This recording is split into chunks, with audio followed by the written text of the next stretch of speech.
함께 신앙 고백하시겠습니다. 전능하사 천지를 만드신 하나님 아버지를 내가 믿사오며 그 외아들 우리 주 예수 그리스도를 믿사오니 이는 성령으로 잉태하사 동정녀 마리아에게 나시고 본디오 빌라도에게 고난을 받으사 십자가에 못 박혀 죽으시고 장사한 지 사흘 만에 죽은 자 가운데서 다시 살아나시며 하늘에 오르사 전능하신 하나님 우편에 앉아 계시다가 저리로서 산 자와 죽은 자를 심판하러 오시리라. 성령을 믿사오며 거룩한 교회와 성도가 서로 교통하는 것과 죄를 사하여 주시는 것과 몸이 다시 사는 것과 영원히 사는 것을 믿사옵나이다. 아멘. 찬송가 161장입니다.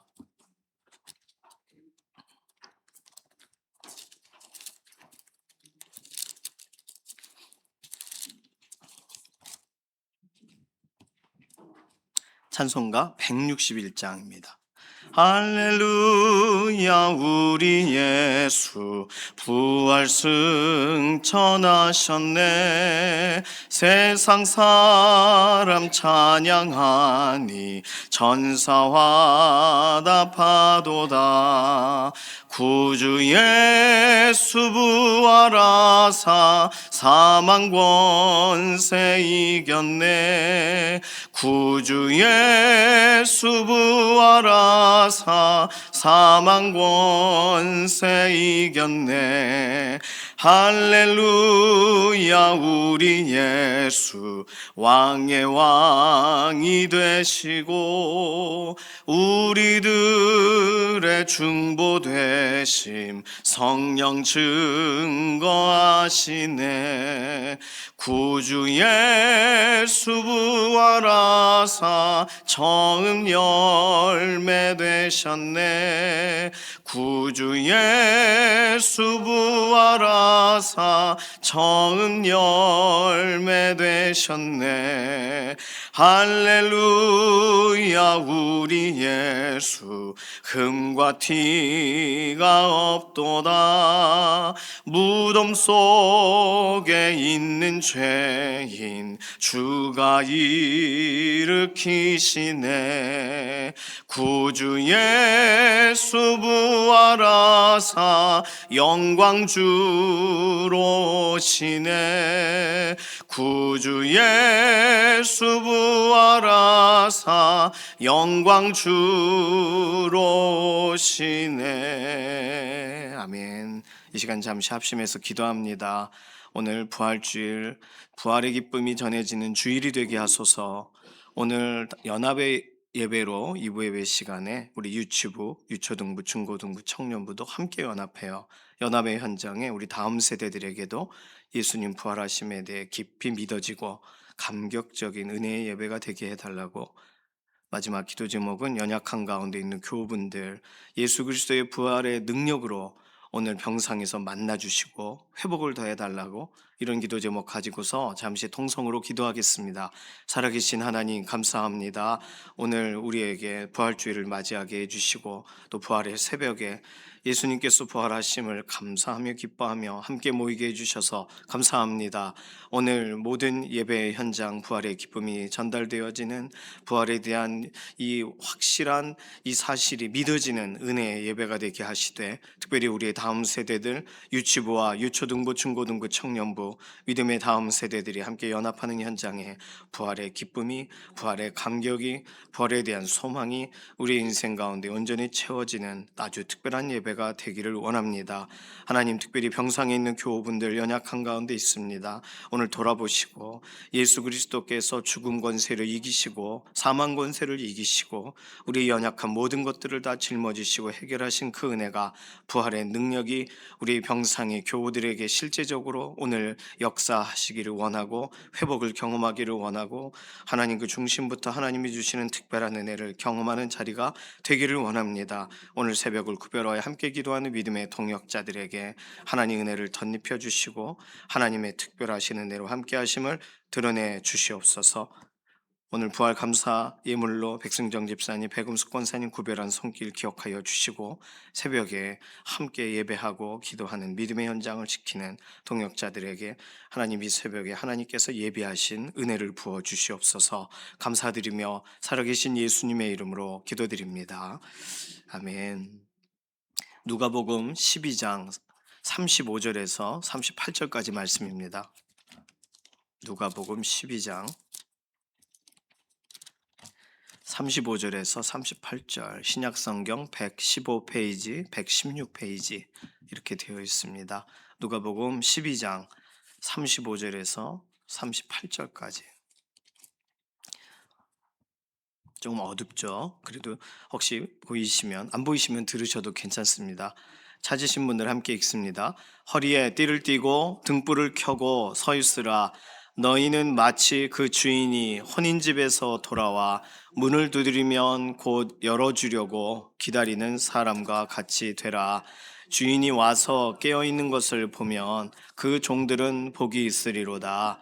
내가 진실로 너희에게 이르노니 주인이 띠를 띠고 그 종들을 자리에 앉히고 나와 수종들리라. 주인이 혹 이경에나 혹 삼경에 이르렀어도 종들이 그같이 하고 있는 것을 보면 그 종들은 복이 있으리로다. 아멘. 예수님의 부활 소식을 처음 전한 사람들은요, 안식 후 첫날 무덤에 갔던 여인들이었습니다. 새벽 미명의 어둠 속에서 호롱불을 들고, 어두운데 이렇게 더듬어 가지는 않았겠죠.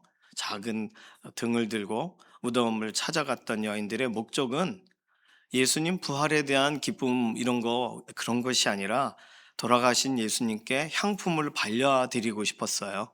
원래 유대인들은 장례 문화가 이렇게 소천하신 다음에 향품을 발라서 냄새가 밖으로 안 나오게 그렇게 하는 게 목표입니다. 그런데요, 그 무겁던 발걸음은 예수님의 영광스러운 부활의 현장을 목격하는 생각지도 못한 아주 큰 감격과 기쁨으로 바뀌게 됩니다. 오늘 새벽도 그런 예상치 못한 큰 기쁨을 경험하는 행복의 자리 되시기를 소망합니다. 예수님 부활하신 이후에 그 여인들의 그 호롱불은요, 이제는 예수님께서 약속하신 성령님을 기다리라 하는 마가의 다락방의 기도의 불로 바뀝니다. 그리고 그 기도의 불은 오순절 그날 성령님의 임재의 불로 바뀌어요. 그러니까 우리가 붙인 불은 오래 가지 못해요. 그러나 하나님이 붙이시는 불은 계속 불 붙는 줄로 믿습니다. 오늘 읽은 누가복음 12장 본문을 보니까 부활하신 우리 주 예수님은 우리에게 지금 필요한 게 무엇인가 이렇게 설명해 주신다라고 할 때 오늘 본문에서 보니 등불이다 이렇게 살펴볼 수 있겠습니다. 옆 사람하고 인사할까요? 등불을 준비하세요. 원래 오늘 마태복음 25장 열처녀 비유를 가지고 오늘 새벽에 말씀을 나누려고 했습니다. 열처녀 비유는요, 천국을 설명하기 위한 비유이기도 하면서 실제로 그리스도의 신부인 우리들에게 의미 있는 내용입니다. 왜냐하면 신부의 들러리들도 등불 기름 때문에 다섯 처녀는 온전한 준비가 되어 쓰임받고 다섯 처녀는 기름이 없어서 고군분투하는 이야기가 열처녀 비유예요.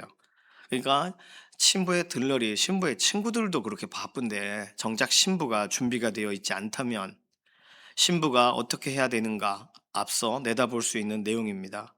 그러니까 혼인 잔칫날 들러리들도 그렇게 분주해요. 기름이 없어서. 그러면 신부는 어떠해야 되는가? 자고 있다거나 준비가 안 됐거나 그러면 혼인 잔치가 성립이 될 수 있을까요? 이렇듯이 마태복음 25장의 흐름 내에서 이야기를 유추만 해도 오늘 우리에게 메시지는 여러 가지 생각할 문제들이 많습니다. 그런데 마태복음 25장 열처녀 비유를 읽다 보니까 누가복음 12장이 생각이 나게 되었어요. 누가복음 12장은요, 놀랍게도 혼인잔치에 갔던 한 집 주인이 이제 집에 돌아오는 이야기예요. 그러니까 열처녀 비유 그 혼인잔치에 손님으로 하객으로 갔던 그 주인이 집에 돌아오는 그 집의 이야기라고 생각하고 읽으시면 그러면 그 집에서 일어났던 그런 일이 우리 집엔 없겠지 하며 주인이 돌아오는 이야기로 한번 연결해서 생각해 보세요. 그러면 꼭 이 혼인잔치 시즌 2가 되겠습니다. 상상해 보세요. 등불 기름이 부족해서 뒤늦게 온 5명의 신부 들러리 "아유 어떻게 저럴 수가 있어. 준비가 안 되고." 그러면서 문 밖에 매몰차게 어려움을 당했다는 얘기를 한 주일 내내 혼인 잔치를 하는 그 집안에 있는 하객들도 다 알게 됐을 겁니다. 그렇다면 그 하객들이 모든 이 혼인 이 축하 기간이 끝나 이제 집으로 돌아가는, 보통 유대인들은 한 주일 정도가 혼인 잔치예요. 우리는 결혼식에 뭐 잠깐만 갔다 오면 되지만 한 주일 내내 가야 돼요. 그러니까 그거 끝나고 인제 집으로 돌아갈 때 그때 이야기로 연결해 보자는 거예요. 이제 먼 길 다녀오는 주인이 오실 때가 된 그 집의 이야기로 상상하고 오늘 본문을 읽으면 딱 맞아요. 36절, 너희는 마치 그 주인이 혼인집에서 돌아와 문을 두드리면 곧 열어주려고 기다리는 사람과 같이 되라. 딱 맞죠? 그 어려움을 당한 그 혼인잔치를 겪고 아야 우리 집은 그렇지 않아, 우리 종들은 잘해, 이러고서 돌아오는 주인을 상상해 보세요. 그럼 주인이 돌아올 때 그 집 종들이 어떤 준비가 되어 있어야 되는 거예요?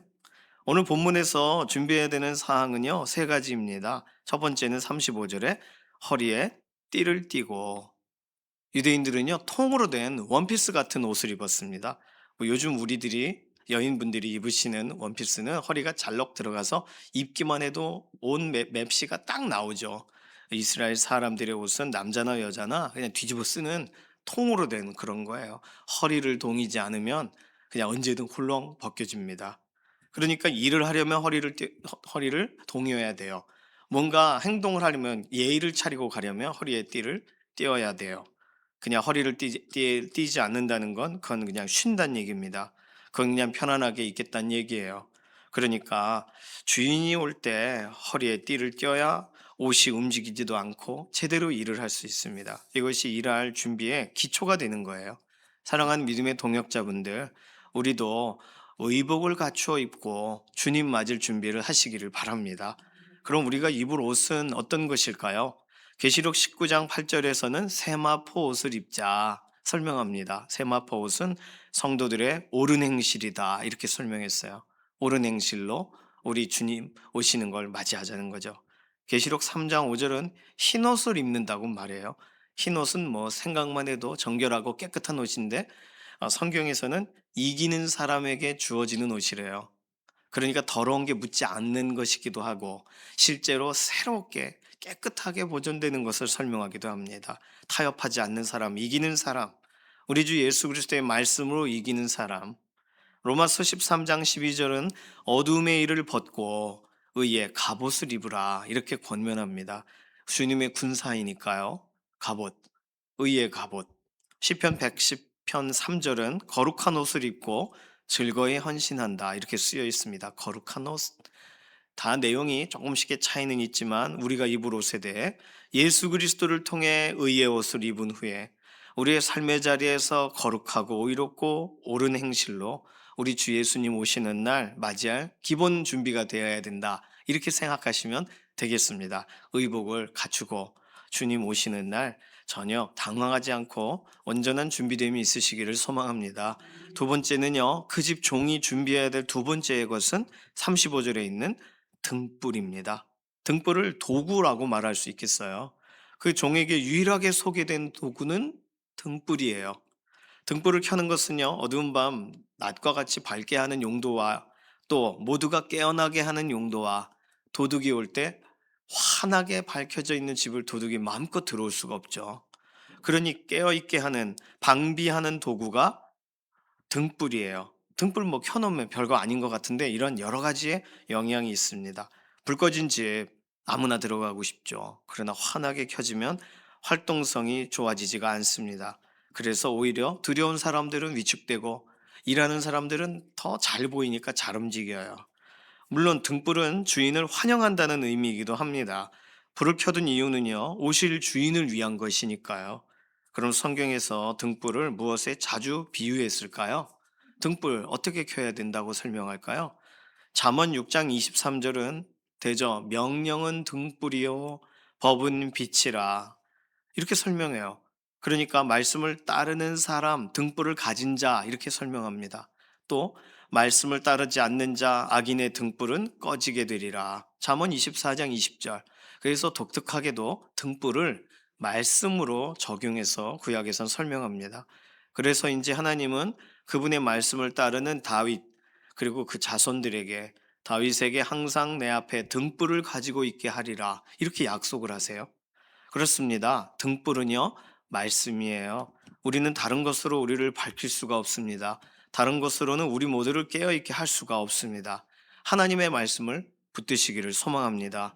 하나님의 말씀은요, 내 발에 등이요, 내 길에 빛이니이다. 아유, 너무 잘하시네요. 맞아요. 말씀을 따르는 그런 사람들에게 하나님께서는 밝게 하세요. 어둡게 하지 않으세요. 그리고 놀랍게도 유대인들 문화에서 특별히 등을 들고 간다고 할 때 성경은 발의 등, 길의 빛이라고 하지만 여인들이 들고 갈 때는 얘기가 좀 다르다고 합니다. 여인들은요, 사실 보호가 필요해요. 성경에서는 여인들을 굉장히 중요하게 부활의 증인으로 그리고 여인들의 위상을 높였어요. 그런데 여인들이 밤에 등을 켜고 다닐 때는 등을 높이 들고 다닌대요. 자신의 얼굴이 보이도록. 그래서 위험으로부터 보호되고 약자니까 보호해 줘야 돼라고 하게도 되고 서로를 멀리서 알아볼 수도 있게 하는 그런 용도도 있다고 합니다. 등불. 말씀을 가진 사람들은 얼굴에서 빛이 나요. 모세도 하나님의 말씀을 대면하고 얼굴 빛이 환하게 돼서 내려왔습니다. 오늘 그 말씀의 등불을 가지고 주님 오시는 날까지 환하게 켜셔서 누구든지 예수 그리스도께 인도하시는 그런 믿음의 걸음 되시길 소망합니다. 세 번째로 그 집 종에게 요구된 것은 마지막으로 자세입니다. 종에게 요구된 자세 뭐 여러 가지가 나오겠지만 35절에서만 찾으면 서 있으라입니다. 서 있는 거. 서 있으면 다른 모든 행동이 가능해집니다. 36절에는 주인이 문을 두드릴 때 문을 열어주라 그랬어요. 열어주는 것도 할 수 있어요. 서 있는 사람이 할 수 있는 거예요. 누워서 문 열기가 어려워요. 35절에 등불을 켜고 주인을 기다릴 수가 있어요. 서 있으면. 그리고 서 있는 사람은 서서 조는 게 쉽지 않아요. 앉거나 누우면 100% 자게 됩니다. 어디 가면 서 있는 사람들을 만나게 될까요? 안내 데스크 같은 데 가면 서 있는 사람을 만납니다. 식당 가서 계산하려고 카운터에 가면 주인이 서 있어요. 서 있어야 계산도 해주고 인사도 하고 또 매장 정리도 하고 서 있지 않으면 움직이는 것이 불편합니다. 계획하고 소망하는 것이 이루어지지가 않아요. 사랑하는 강북중앙교회 믿음의 동역자분들, 주인이 집으로 돌아오시는 날, 그 시간이 몇 시가 될지는 모르지만 오늘 38절에 보니까 밤 2경에나 3경에나 몰라요. 이제 한 주일이 다 지나 주인이 오실 때가 되었네 정도의 힌트만 있지 몇 시에 오실지 몰라요. 그 당시 유대인들은요, 차 같은 게 없었으니까 나귀를 타거나 나귀에 짐을 많이 실으면 걸어와야 돼요. 그러니까 얼마나 걸릴지 모르는 거예요. 그런데 주인을 맞이할 준비를 하고 오늘이 오시는 때일 거야 하면서 종이 준비할 때 정말 반갑게 주인의 얼굴을 보고 주인의 마음도 기쁨도 정말 준비하고 있었구나 하는 그러한 큰 기쁨이 서로에게 있는 것입니다. 혼인잔치에 가서 아이고 또 이 집은 기름도 준비하지 않은 사람이 다 있네. 참으로 희한하네 하고 집으로 왔는데 우리 집도 똑같은 상황이네. 이렇게 되면 어떻게 돼요? 종이 허리에 띠도 없고 자고 있고 등불도 안 켜져 있고 심지어 맞이할 준비도 되어 있지 않으면 주인의 상심함이 클 것입니다. 사랑하는 믿음의 동역자분들, 오늘 부활주일 아침에 이제는 우리 차례예요. 복장을 갖추시고 도구를 준비하시고 자세를 태도를 가지시면서 우리 주님 오실 그날 오늘 오실지 내일 오실지 모르지만 기다리는 믿음의 동역자 되시기를 소망합니다. 꼭 예수님 부활하시는 그 아침 여인들이 준비됐던 것처럼 오늘 우리들은 또 예수님 다시 오신 날에 대한 준비가 우리에게 필요한 것이니까요. 이 시간 같이 좀 잠시 기도하겠습니다. 주님 오시는 날 언제일지 모르지만 우리의 준비가 충분하게 하소서. 우리의 복장도 우리의 도구도 우리의 자세도 말씀하신 대로 우리에게 필요한 것을 공급하셔서 우리의 마음을 일으키셔서 주님 기쁘시게 하는 우리 믿음의 걸음이 되게 해달라고 잠시 맡기는 기도로 통성으로 기도하겠습니다. 살아계신 하나님 감사합니다. 하나님의 특별하신 은혜로 오늘 새벽 구별하여 이렇게 함께 하나님 말씀 앞에 섭니다. 오늘 우리의 복장을 돌아봅니다. 의의 복장으로, 그리고 정말 하나님이 기뻐하시는 준비된 복장으로, 또 우리가 가지고 있는 도구들을 살펴봅니다. 하나님을 위하여 구별될 수 있는 도구들인지, 우리의 또 모습을, 태도를, 자세를 돌아봅니다. 주님 오시는 날 합당한 그런 자세인지, 오늘 우리에게 필요한 것을 공급하셔서 예수님 오실 때 부끄럽지 않은 온전히 준비된 믿음의 걸음이 되게 하시고, 이 사실을 또 다른 사람들에게 알려서 다섯 처녀 미리 알았더라면 기름을 준비했을 것인데, 동일하게 우리가 우리의 가까운 데 있는 사람들 예수 그리스도 재림하심에 대해서 소개하여 함께 준비되어 10명의 처녀가 다 기름이 준비되었던 그런 새로운 이야기들의 주인공이 되게 하여 주시옵소서. 감사드리며 살아계신 예수님의 이름으로 기도드립니다. 아멘. 찬송가 162장입니다.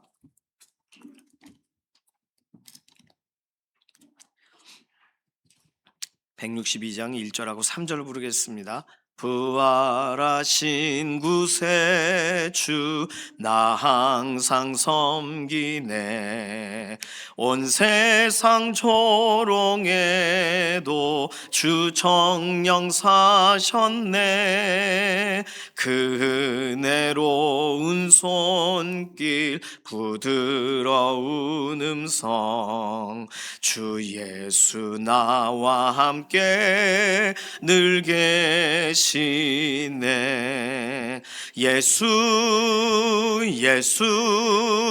늘 살아계셔서 주 동행하여 주시며 늘 말씀하시네. 예수 내 구세주 예수 내 맘에 살아계시네. 늘 살아계시네. 주 믿는 성도들아 다 기쁜 노래로 주 예수리와 함께 다 찬양 드리세.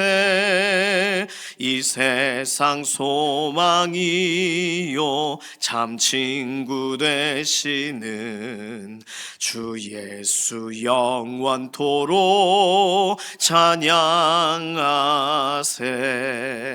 예수 늘 살아계셔서 주 동행하여 주시며 늘 말씀하시네. 예수